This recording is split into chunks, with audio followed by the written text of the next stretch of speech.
For the longest time, we thought of talking to AI as a kind of art, this subtle craft of finding just the right words. Well, that era is over. Today, we're going to explore how we've moved from that simple art form to something far more rigorous, the science of building an architecture for interaction itself. And look, it's not hard to see why. This quote from IBM really nails a fundamental truth. As AI becomes the new operating system for, well, pretty much everything, being able to communicate our intent with language isn't just a neat skill, it's the new literacy. And that right there is the big question we're tackling today. We're moving past the idea of a single line of code, a single prompt, and into a world where we have to design the entire environment where the AI does its thinking. Okay, so at the heart of this whole field is one single fundamental challenge. These large language models, they're incredibly powerful, but they're also incredibly sensitive. Their outputs can be unpredictable, and their performance is directly tied to how precise our instructions are. It's an ambiguity problem, plain and simple. And the difference is just night and day. The vague prompt on the left, it's basically a lottery ticket. You might get what you want, or you might get complete chaos. But the engineered prompt on the right, that provides constraints, it specifies the format, and it defines the focus. That precision is the very first step in turning a fickle oracle into a reliable tool. Most of us started right here with this simple formula, right? Give the AI a role, give it a task, and tell it the format you want. It's intuitive, and hey, it works for simple stuff. But the second your ambitions get bigger, you hit the limits of this recipe fast. So that brings us to a really foundational technique, few-shot prompting. The idea is actually pretty simple.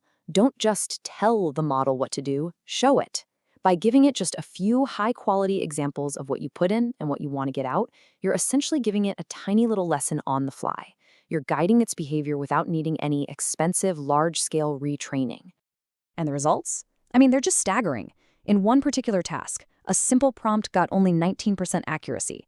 But by adding just a handful of examples, that number shot up to 97%. It's proof that there's all this latent power just sitting there, waiting for us to unlock it with better instructions. But what if we could go even deeper? The next massive leap in this field wasn't just about getting better answers. It was about getting the model to actually reason, to show its work. And this is the magic behind chain of thought prompting. It turns out, by just adding a simple phrase like, think step by step, you force the model to write out its reasoning process. It breaks down a big, complex problem into a series of smaller, logical steps. This makes the final answer not only more accurate, but also transparent. You can actually see how it got there. And if you want proof, just look at the data. On a really tough math benchmark, Google's PaLM model went from less than 18% accuracy with a standard prompt to over 58% just by using chain of thought. That's not a small improvement. That is a total phase shift. It proves just how powerful it is to make the model think out loud. And chain of thought, that was just the beginning. It opened the floodgates to a whole toolkit of reasoning architectures. You've got tree of thoughts, which lets the model explore multiple different paths at the same time. Kind of like a chess master thinking a few moves ahead. Then there's graph of thoughts, which is even crazier, allowing for these complex, non-linear webs of logic.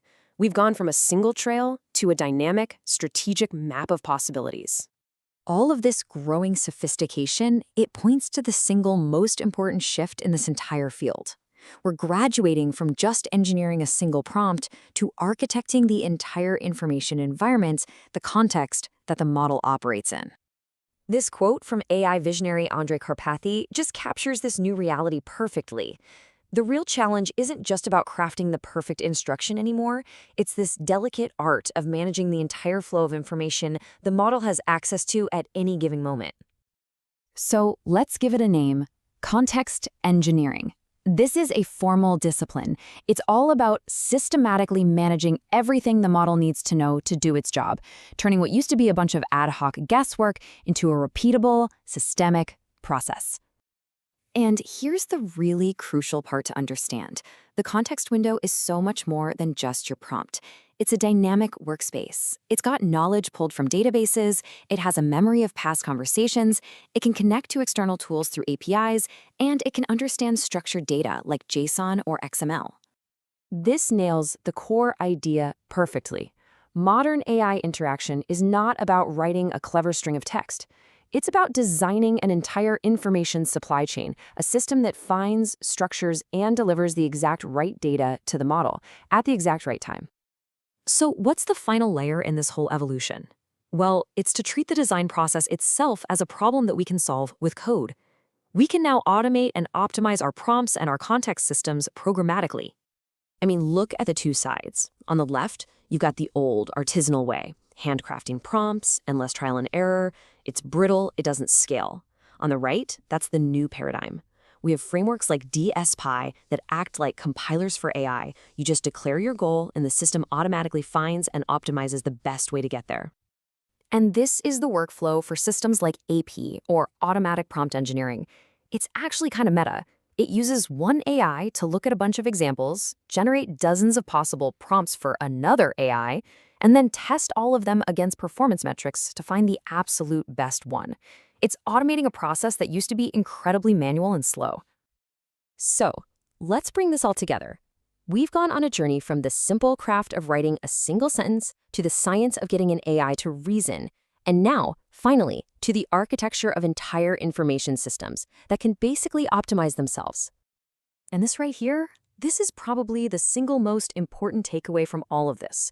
As the AI models themselves get more and more powerful, the real bottleneck has shifted. The research is clear. For modern AI agents, most failures are not because the model isn't smart enough.